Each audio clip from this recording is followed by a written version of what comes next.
Hello friends, welcome to Subira study points. Friends, पिछले video में हमने आप लोगों को चतुर्भुज के बारे में बताया था, जिसमें मैंने चतुर्भुज के प्रकार बताए थे और समांतर चतुर्भुज को डिटेल में समझाया था। और आज समांतर चतुर्भुज के अंतर्गत आयत, वर्ग और सम चतुर्भुज को समझेंगे। तो सबसे पहले देखते हैं कि आयत किसे कहते हैं। तो जैसा कि मैंने समांतर चतुर्भुज में बताया था कि इसकी विपरीत भुजाएं समान तथा समांतर होती हैं और जो संगत कोण हैं, संगत कोण ए और बी, मतलब जो संगत कोण होते हैं वो 7 वाले कोण होते हैं। तो संगत कोणों का जो सम्स होता है वो 180 डिग्री के बराबर होता है। इसके अलावा आमने सामने के कोण, मतलब विपरीत जो कोण होते हैं वो समान होते हैं। तो कोण ए और कोण सी समान रहेगा, कोण डी और कोण बी समान रहेगा। और ये भी बताया था कि जो इसके विकर्ण होते हैं वो समद्विभाजित करते हैं, मतलब समान भागों में एक दूसरे को बांटते हैं।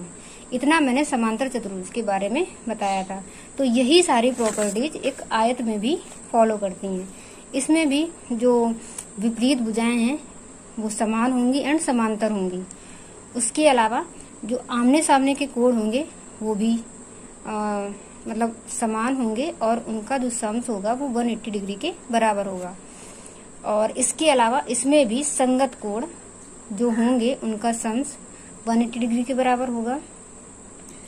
और जो विकर्ण होंगे, एक आयत के भी जो विकर्ण होते हैं वो आपस में समद्विभाजित करते हैं, मतलब विकर्ण एक दूसरे को आपस में बराबर भागों में बांटते हैं। लेकिन फिर इसको आयत तो क्यों कहा जाता है? वैसे आयत भी एक समांतर चतुर्भुज ही है, बट तो इसको समांतर चतुर्भुज ना कहकर आयत क्यों कहा जाता है? तो इसको आयत सिर्फ इसलिए कहा जाता है कि जो इसके चारों कोण होते हैं, कोण ए, बी, सी और डी, ये 90 डिग्री के होते हैं। जबकि समांतर चतुर्भुज जो होता है उसमें जो कोण होते हैं वो ये निश्चित नहीं होता कि कौन सा कोण कितने का होगा, मतलब कोण डी कितना है और कोण ए कितना है। लेकिन जब दोनों को जोड़ेंगे तो 180 डिग्री आएगा। और 180 डिग्री ऐसे आयत में भी आएगा, क्योंकि जब 90 डिग्री के हैं तो 180 डिग्री ही आएगा। तो इसलिए एक आयत को हम समांतर चतुर्भुज भी कह सकते हैं, क्योंकि समांतर भुज की सारी प्रॉपर्टीज एक आयत में फॉलो हो जाती हैं। तो फ्रेंड्स, यहाँ पे हम लिख लेंगे कि आयत भी समांतर चतुर्भुज है। आयत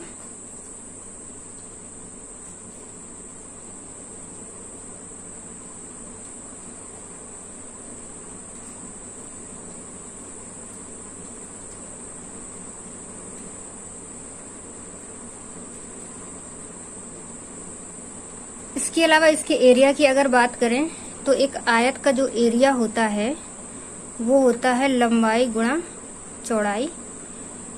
और इसके परिमाप की अगर बात करें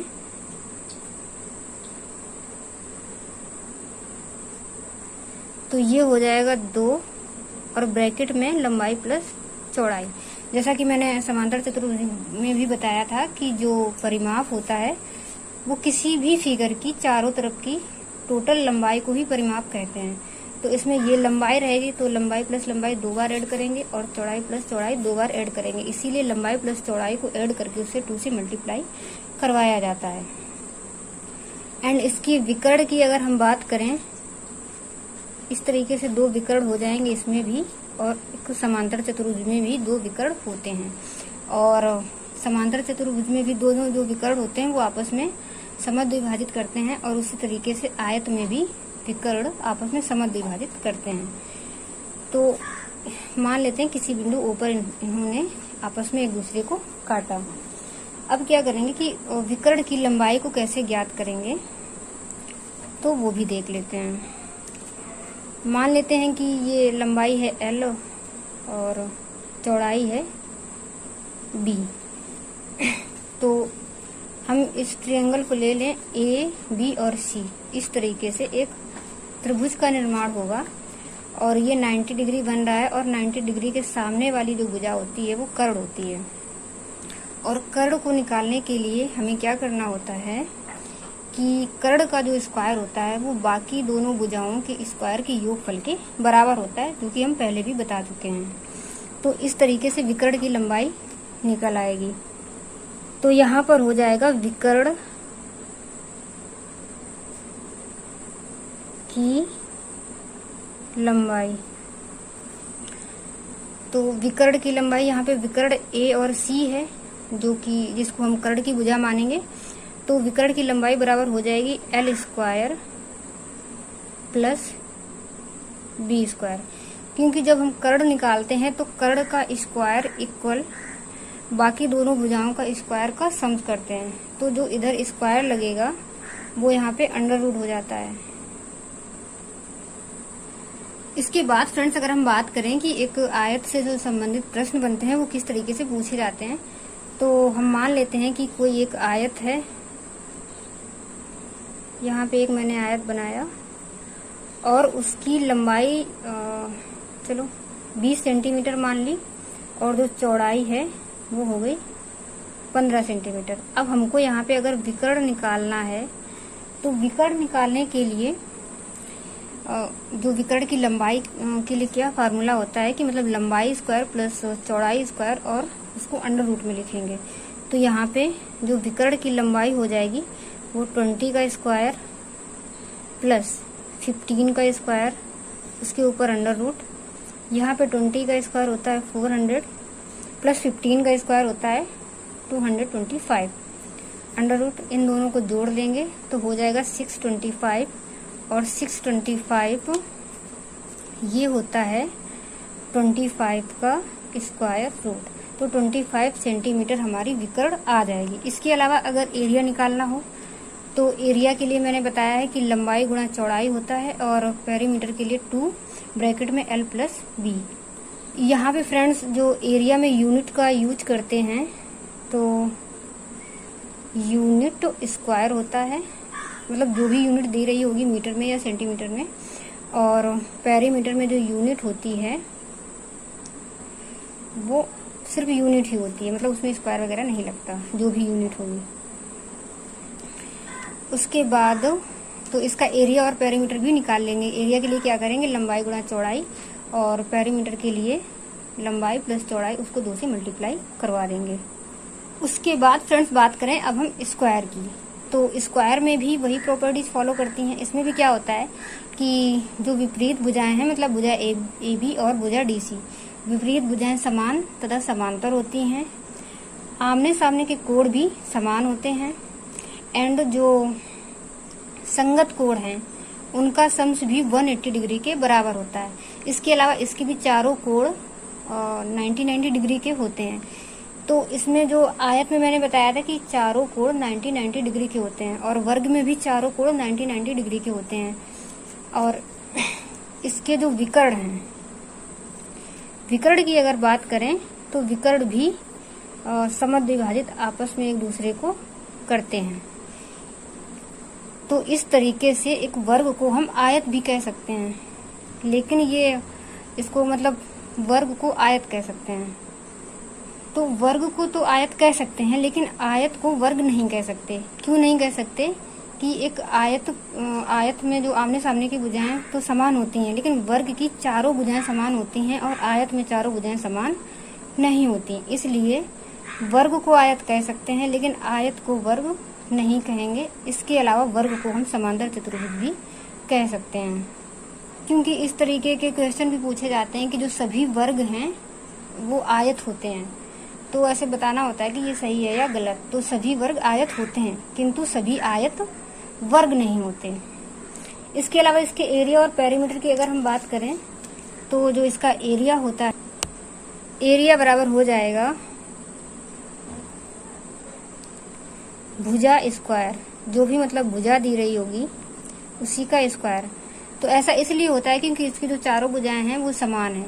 आयत में भुजाएं समान नहीं होती, इसलिए दोनों भुजाओं का आपस में गुणा करना पड़ता है। इसमें भुजाएं समान है, इसलिए कोई भी एक भुजा लेके उसका स्क्वायर कर देंगे। उसके बाद इसका जो पेरीमीटर होता है वो होता है भुजा से 4 का मल्टीप्लाई। और इसमें भी जब एरिया निकालेंगे तो यूनिट स्क्वायर रहती है और इसमें यूनिट ही रहती है।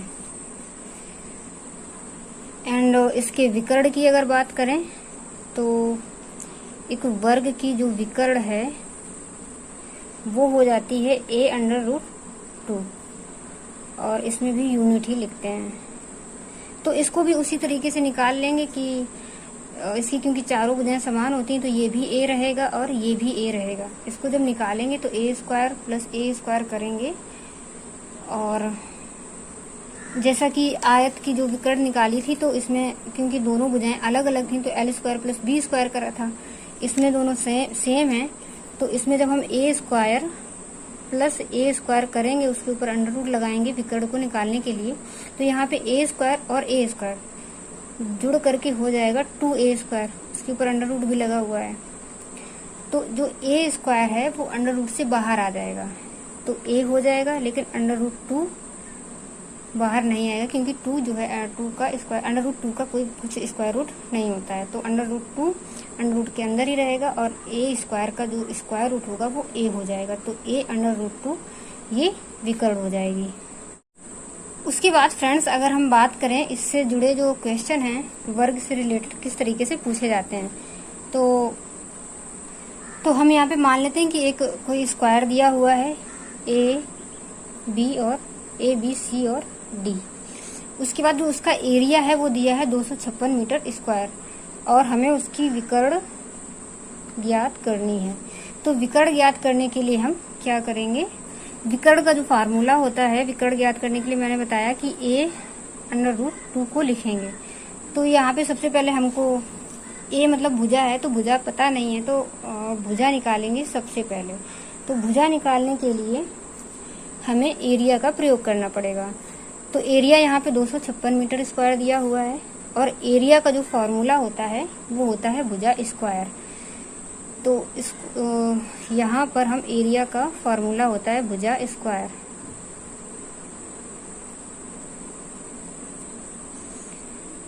तो एरिया 256 मीटर स्क्वायर दिया है और यहाँ पे हो जाएगी भुजा। भुजा पर जो स्क्वायर लगा है वो इस साइड अंडर रूट बन जाएगा और जो 56 होता है 256 होता है वो 16 का स्क्वायर रूट होता है।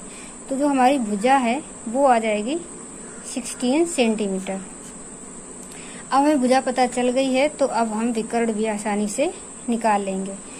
तो हम यहाँ पर a की जगह पर लिखेंगे 16 अंडर रूट 2 और इसकी जो यूनिट हो जाएगी वो हो जाएगी सेंटीमीटर। तो मैंने विकर्ण निकाल ली, पहले हमने एरिया से भुजा निकाली और भुजा की सहायता से मैंने उसकी विकर्ण भी निकाल ली। अब अगर इसमें पेरीमीटर भी पूछा जाए तो जब हमें भुजा पता चल गई है तो इसका हम परिमाप भी आसानी से निकाल लेंगे। तो फ्रेंड्स ये जो हमारा एरिया दिया था, एरिया से मैंने पहले भुजा निकाली और भुजा से हमने निकाल लिया विकर्ण। अब वो भुजा की सहायता से पेरीमीटर भी आसानी से निकाला जा सकता है। उसके बाद आगे बात करेंगे हम समचतुर्भुज पर। अब फ्रेंड्स अगर समचतुर्भुज की बात करें तो इसमें भी जो विपरीत भुजाएं होती हैं वो समान तथा समांतर होती हैं एंड विपरीत कोण समान होते हैं। एडजेसेंट एंगल भी 180 डिग्री के बराबर होते हैं, मतलब एडजेसेंट एंगल का जो सम होता है वो 180 डिग्री के बराबर होता है। इसके अलावा इसके जो विकर्ण होते हैं वो भी एक दूसरे को समद्विभाजित करते हैं, लेकिन और इसकी भुजाएं भी समान, चारों भुजाएं समान होती हैं। तो इसकी भुजाएं चारों भुजाएं समान होती हैं, बट इसे वर्ग नहीं कहा जा सकता। वर्ग इसलिए नहीं कहेंगे क्योंकि वर्ग के जो चारों कोण होते हैं वो 90 डिग्री के होते हैं और इसके चारों कोण 90 डिग्री के बराबर नहीं होते, इसलिए इसको वर्ग नहीं कहेंगे, लेकिन इसको हम समांतर चतुर्भुज कह सकते हैं। क्योंकि समांतर चतुर्भुज में जो मैंने बताया था कि विपरीत भुजाएं समान तथा समांतर होती हैं, विपरीत कोण समान होते हैं एंड जो विकर्ण हैं वो भी समद्विभाजित करती हैं। एडजेसेंट एंगल भी उनका सम जो होता है वो भी 180 डिग्री के बराबर होता है। तो एक सम चतुर्भुज को हम समांतर चतुर्भुज कह सकते हैं, लेकिन ना तो इसे हम आयत कह सकते हैं और ना ही वर्ग कह सकते हैं। तो एक बात स्पष्ट हो गई होगी कि जो सभी आयत हैं, सभी आयत समांतर चतुर्भुज होते हैं, लेकिन सभी समांतर चतुर्भुज आयत नहीं होते, क्योंकि समांतर चतुर्भुज के अंतर्गत आयत, वर्ग और सम चतुर्भुज तीनों आ जाते हैं। उसके अलावा जो सभी वर्ग हैं वो आयत होते हैं, लेकिन सभी आयत वर्ग नहीं होते, क्योंकि आयत की चारों भुजाएं बराबर नहीं होती जबकि वर्ग की चारों भुजाएं बराबर होती हैं।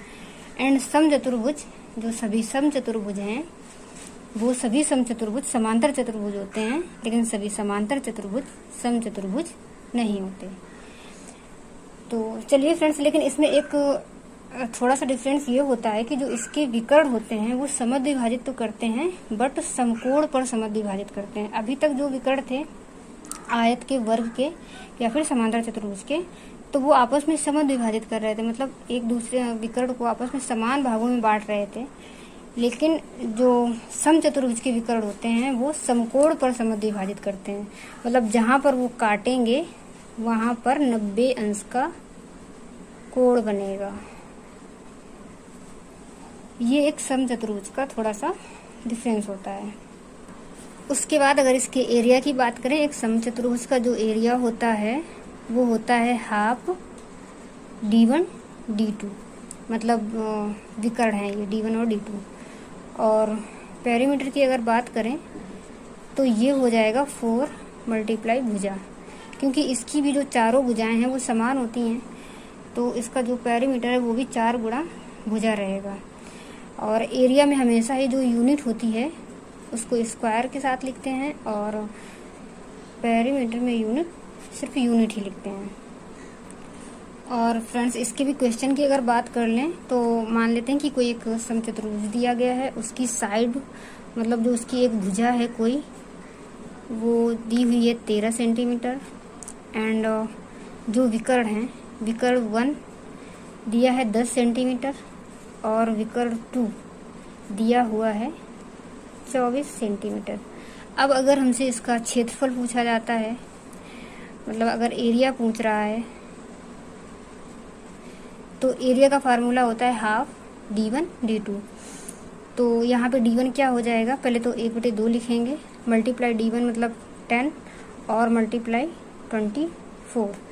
उसके बाद इसको सॉल्व कर लेंगे तो 2 से 10 कट जाएगा, 2 5 जो 10 होता है, एंड 5 का 24 में मल्टीप्लाई कर लेंगे तो 24 5 जो होता है 120।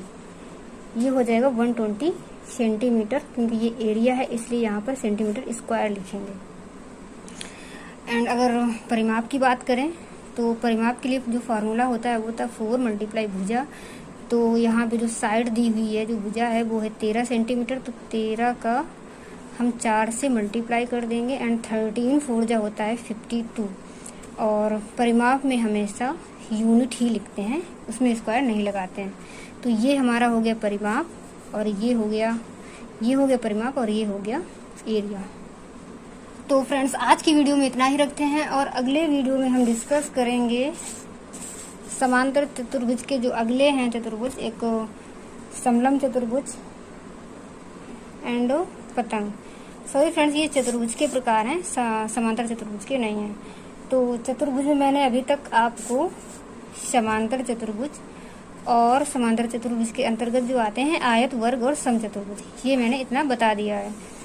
एंड आगे वाले वीडियो में हम देखेंगे समलंब चतुर्भुज और पतंग, एंड इस पूरे चतुर्भुज से रिलेटेड कुछ क्वेश्चन के बारे में भी डिस्कशन करेंगे। तो friends, bye bye and take care.